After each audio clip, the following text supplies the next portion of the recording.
Welcome back to another Film Geek movie review. Today I'm off to check out the newest addition to the Marvel franchise, Wakanda Forever. This is the much-anticipated sequel to Black Panther, and Black Panther is my favorite standalone superhero movie in the MCU. It's not my favorite standalone superhero movie. That honor goes to 1989's Batman, but that's a story for another day. Today I'm talking about Wakanda Forever.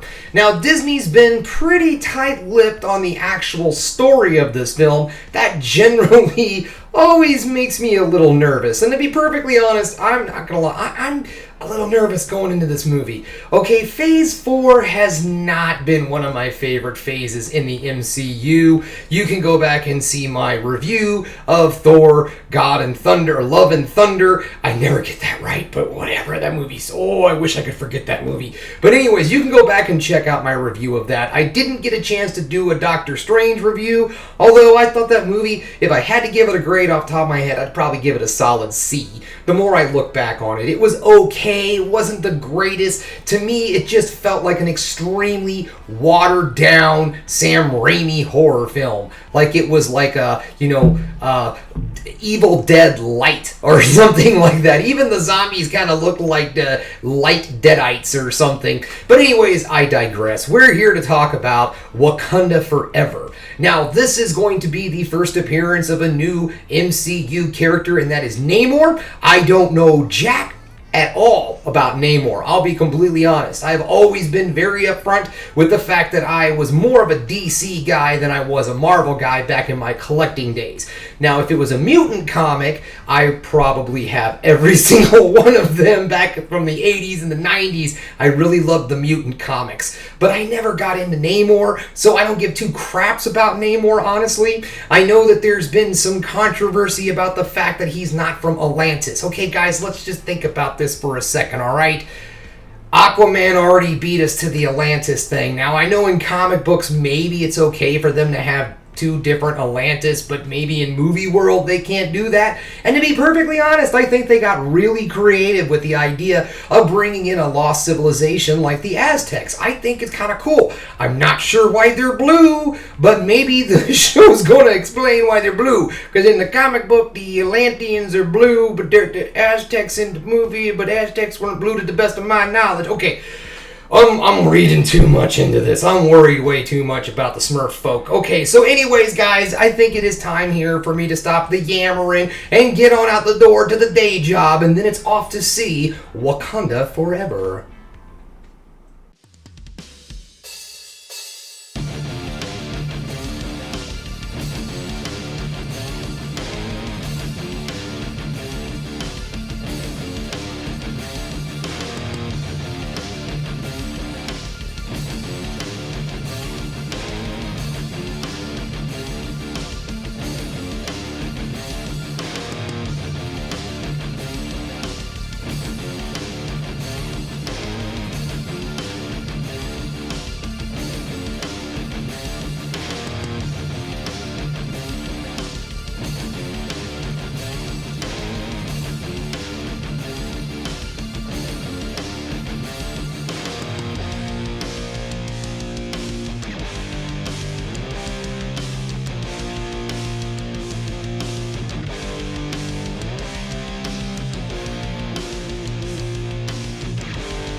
Welcome back, just getting home from checking out the new film Black Panther, Wakanda Forever. And guys, you know what? This was a pretty solid film. I'm going to go ahead and start off with the negative, which there's not a lot of, and then I'm going to work right into the positives to end on a high note.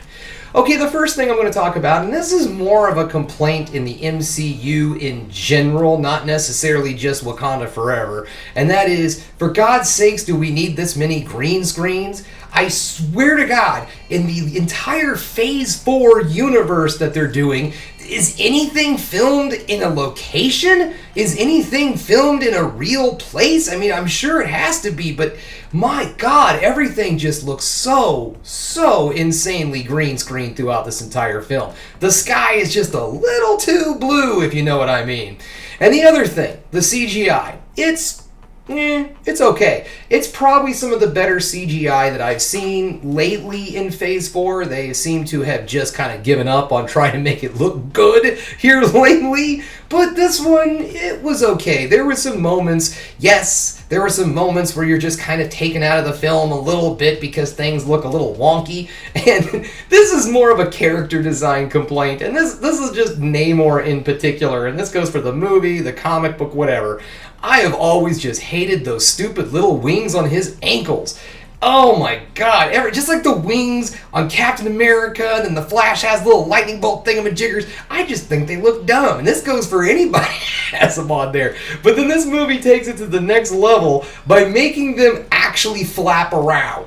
Like, if they would have just kind of stayed still and not done anything, it would have been okay, for me at least. But oh no! No, it looks like they strapped hummingbirds onto these guys' ankles to make him fly around, and that just was hilarious to me. It looks really funny. Like, there's some points where you're supposed to be taking it seriously, and he comes in like some dramatic, like, flights, like, here comes Namor, and then those little wings are going, eek. I'm just like, oh my God.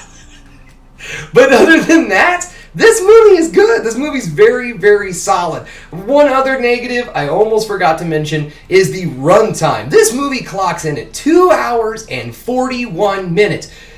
2 hours and 41 minutes for a superhero movie. Guys, this is getting out of control. Alright, the 2 hour mark is fine, but what?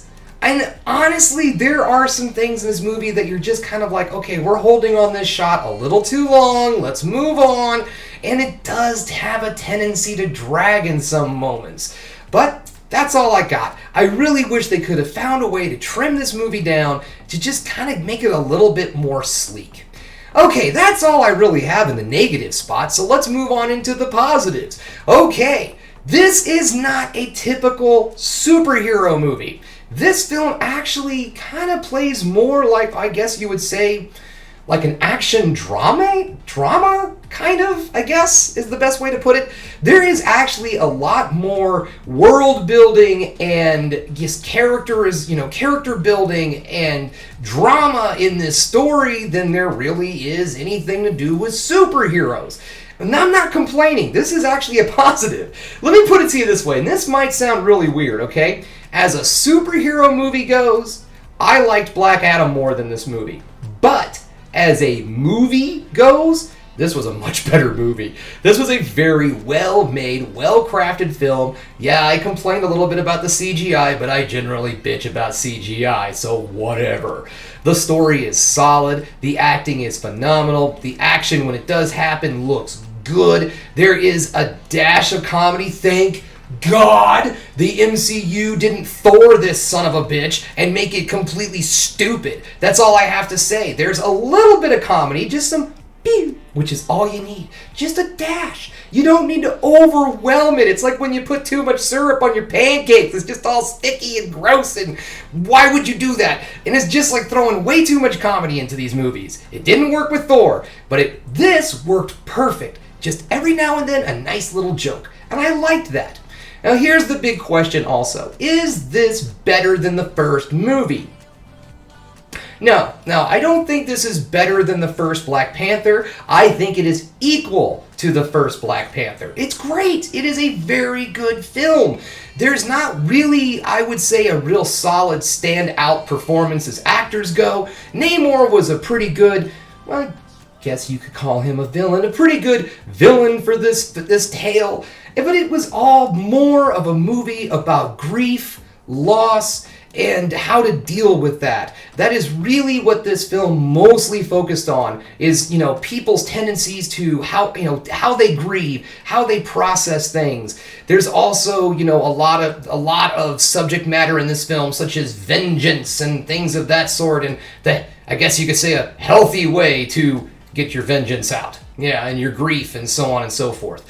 There's a lot more deeper subject matter in this film than you're going to find in a lot of MCU movies, which is awesome, because that's one of the dang things I liked about the first Black Panther, is that it wasn't a typical superhero movie. There was a lot more human interest into that movie, things that made it seem much more real and tangible, like you could really identify with the characters. And this film is definitely the same in that manner. I have to say that I really enjoyed this movie, and I think that if you are not a fan of superhero movies, if you're not a fan of the MCU, I still think you're going to find something in this movie you're going to like. Alright guys, so here we go. It's time to put a grade on it. What do I think of Black Panther Wakanda Forever? Guys, this film is a solid A. I'm not giving it an A+ because I did have some negatives on this film, even if they're not that big and they're not going to ruin the film for you. I still had some things in this that are just, bothered me a little bit. But that's it. A nice solid A film. Get out there, support this movie, go to your local Megaplex, and enjoy. Alright guys, that brings us to the end of another Film Geek movie review. If you liked what you saw here today, go ahead and subscribe to the channel, ring that bell for notifications, and give me the old thumbs up if you like what you're seeing. And if there's another thing you can do, folks, that is get me out of this damn hotel. No, just kidding. Keep watching movies. You know I'm gonna.